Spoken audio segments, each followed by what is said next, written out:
This week, Black Ops Cold War will invade Warzone with Season 1 storming onto consoles and PC. Players will get free content throughout the season, including 8 free maps across Black Ops Cold War multiplayer, 3 free-to-acquire weapons, a new battle pass system, and more. Today, members of the Treyarch and Raven development teams provided a bit more insight into what's in store. For the full-length studio broadcast, check out Treyarch's YouTube channel. For the highlights, stay tuned, because right now, we're dropping into Rebirth Island with Raven's senior executive producer Ryan Burnett to learn more about Warzone's new map. When we thought of Rebirth Island, we wanted to look back into the Black Ops lore and really dig deep into where did the Nova 6 gas originate from. Players will experience open area and open island where they'll be able to roam around the map, and in there, in the center of this island, is the actual bioweapons facility. Season 1 also marks the arrival of 3 new operators. Out of the gate, starting the week of launch, players will get to know Stitch. Discarded by the Soviets, he's a former bioweapons expert hellbent on revenge.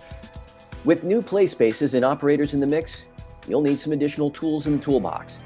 Expect a huge addition to your Warzone armory, as a vast infusion of Cold War weaponry becomes available for you to use in your loadouts. Unless a weapon has a particular challenge needed to unlock it, Black Ops Cold War primary and secondary weapons, including blueprint variants, will now be accessible in Warzone. Here's Treyarch's Tony Flame to share more about the 2 new weapons players can expect at launch, along with a brand new score streak. Let's start with the Groza Assault Rifle. From a gameplay perspective, it's a bullpup, which means it's going to be a little bit quicker on the draw. You're going to be able to ADS a little bit quicker. You'll be coming out of sprint a little bit faster. And it's a lot of fun. It's very unique visually. On the flip side, switch to the MAC-10, you've got a traditional Black Ops favorite here in the MAC-10. It's an incredible SMG. It's got the fastest fire rate of all the SMGs. It's kind of a bullet hose, but it's a ton of fun to use. This is the score streak, the HARP, the high altitude recon plane. You call it in, and it's going to tell you where all the enemies are. It's going to show the direction they're facing. There's no counter for it because it's a high-level score streak, other than to shoot it down. Things don't quite go your way in Warzone. You'll get the chance for another go, but this time with 2 new Gulag experiences.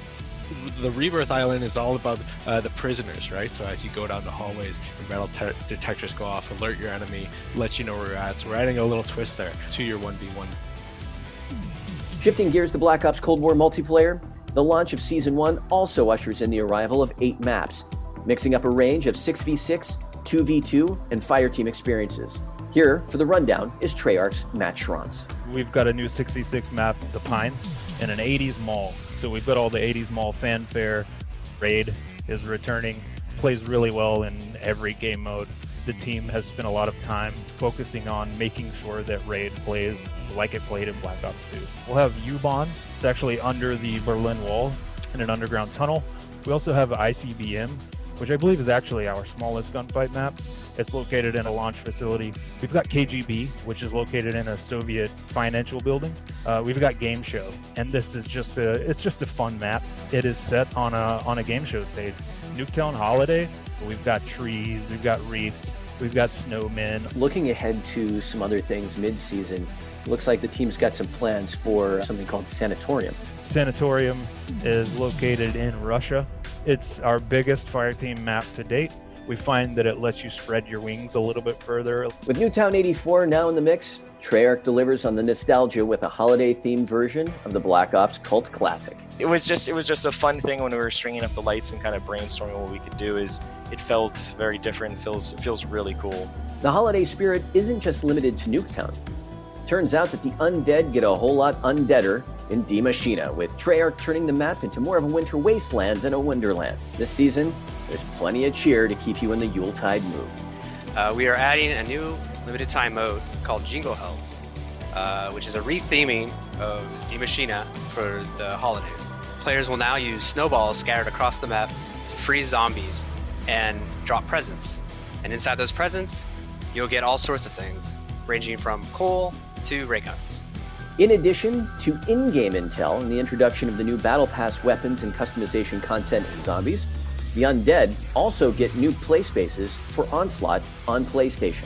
Throughout the seasons, as we add these multiplayer maps, they will be added to Onslaught as well. So you'll be finding new opportunities to earn chalices and take on as many megatons as you can to earn rewards. later this season, in addition to the Pines, we'll be adding Raid as well. Additionally, fans can expect the new Cranked mode for the first time ever in Zombies, coming mid-season, plus much more to come for Zombies in Season 2. So you have a timer of 30 seconds that's ticking down. When it reaches 0, you die. Every time you kill a zombie, that timer resets. It's even more frantic in 4-player when you're juggling between all these different zombies, trying to make sure everyone stays alive.